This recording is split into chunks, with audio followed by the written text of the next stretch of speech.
दरअसल कल बकरीद का त्योहार था और त्योहार के मौके पर जिस तरीके से मथुरा में कल मथुरा में जिस तरीके से मांस का टुकड़ा यहां पर पाया गया, इसके बाद जो लोग थे वो गुस्से में आ गए।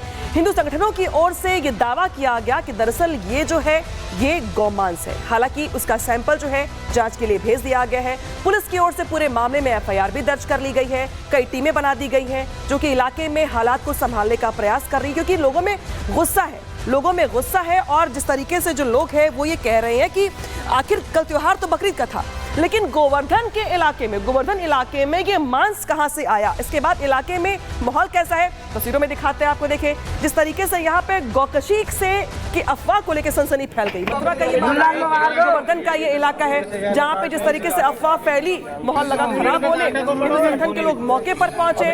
इसके बाद देखिए जो अगली तस्वीर थी वो क्या निकल के सामने आई।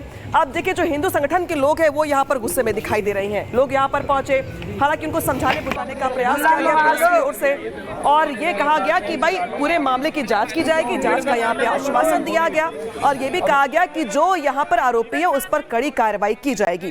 तो देखिए यहाँ पे जिस तरीके से गौकशी की साजिश किसकी थी ये सवाल बना हुआ है, लेकिन कल देश में जो त्योहार था बकरीद का वो मनाया गया। सभी जानते हैं कि पूरा देश मना रहा था त्योहार, लेकिन गोवर्धन ईदगाह रोड पर यहाँ पर मांस का टुकड़ा मिला। मुस्लिम बहुल्य इलाके में ये मांस का टुकड़ा मिला, जिसके बाद हिंदू संगठनों की ओर से गौमांस होने का इसको दावा किया गया। पुलिस ने मांस को जांच के लिए भेज दिया है, लेकिन हिंदू संगठन यहां पे उच्च स्तरीय जांच की मांग कर रहे हैं और ईदगाह इलाके में भी पुलिस बल को तैनात कर दिया गया है, क्योंकि इलाके में लोगों में गुस्सा है, माहौल खराब ना हो इसको लेकर के यहां पे पुलिस अलर्ट मोड पर है। हालांकि पुलिस की ओर से क्या कुछ कहा जा रहा है और जशमदीद जो वहां पर मौके पर मौजूद थे, जिनकी ओर से ये कहा गया कि नहीं ये मांस नहीं, ये गौमांस है। कुछ लोग ऐसे भी थे जो यहाँ पे माहौल को खराब करने का प्रयास कर रहे थे। तो वहां पे जो जशमदीद वो क्या कुछ कह रहे हैं सुनवाते हैं आपको। घटना स्थल है जहाँ पर गाय का कल गौवंश किया गया है और जहाँ से गाय को लटकाया गया था पेड़ पर उनका धड़ मिला है, फिर धड़ को उतारा गया है।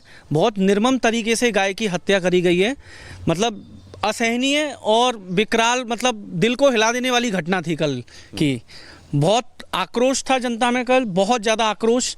समझाने के बाद जनता समझ में आई, प्रशासन ने अल्टीमेटम दिया, तब जाके चीज़ें सामान्य रूप से हुई। तो गौकशी पर रोष है, लोगों में आक्रोश है, गुस्सा है। बात यहां पर जांच के बाद कार्रवाई की जा रही है, लेकिन इस बीच तस्वीर निकल के सामने आ गई है उस एफआईआर की भी, जहां पर कई नामजद आरोपी बनाए गए हैं पूरे मामले में। देखिए यहां पे कई लोगों के ऊपर जो है मुकदमा दर्ज किया गया है शिकायत के बाद से, और शिकायत करने के बाद यहां पर जिस तरीके से कई नामजद आरोपियों ने बनाया गया, लेकिन पुलिस की ओर से टीमें भी बनाई गई हैं जो पूरे मामले की जांच कर रही हैं। जो इलाके में सीसीटीवी फुटेज है उनको खंगाला जा रहा है और जानने का ये प्रयास है कि आखिर कौन मांस के जरिए पूरे इलाके में यहाँ पे माहौल को खराब करने का प्रयास किया जा रहा है।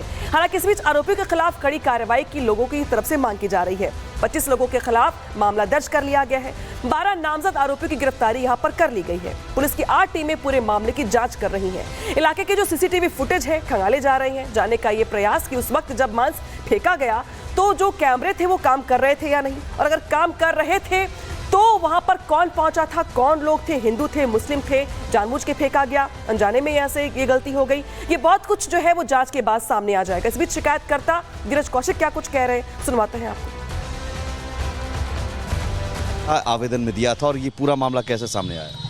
पूरा मामला हमारे जो क्षेत्र में कार्यकर्ता कार्य करते हैं उनके पास में किसी की सूचना गई थी। उन लोगों ने मुझे सूचित किया कि भैया यहाँ इस तरीके की, क्योंकि ईद पीछे गई है तो इस तरीके की घटना यहाँ पे दी गई है और इसके जो बचे हुए अवशेष हैं इनको किसी हिंदू के प्लॉट में इन्होंने डाल दिया। वहाँ से जब बात लीक हुई, मैं सेवा में था, वहाँ से मैं आया, वहाँ आके देखा तो मौके पे इंस्पेक्टर साहब वगैरह थे। पुलिस कोऑपरेट कर रही थी हम लोगों को, हमारी जो भावनाएं थी उनको समझ रही थी। उसको देखते हुए पुलिस ने काफ़ी, क्योंकि कुछ फेसबुक की लाइव और उसके माध्यम से भीड़ भी काफ़ी एकत्रित हो गई। SPRA साहब और सब पूरा प्रशासन वहाँ पे मौके पे पहुँचा और हमसे कहा गया कि आप एप्लीकेशन दीजिए। हमने, क्योंकि गौरक्षा गौ सेवा करते हैं, इस क्षेत्र में कौन कौन किस किस कार्य में लगन से कार्य कर रहा है वो हमको है पता। तो जो गाय से संबंधित कृत्य करते हैं, कटान का काम करते हैं, पड्डों के कटान का काम करते हैं, उन लोगों के नाम देके हमने मुकदमा दर्ज कराया है।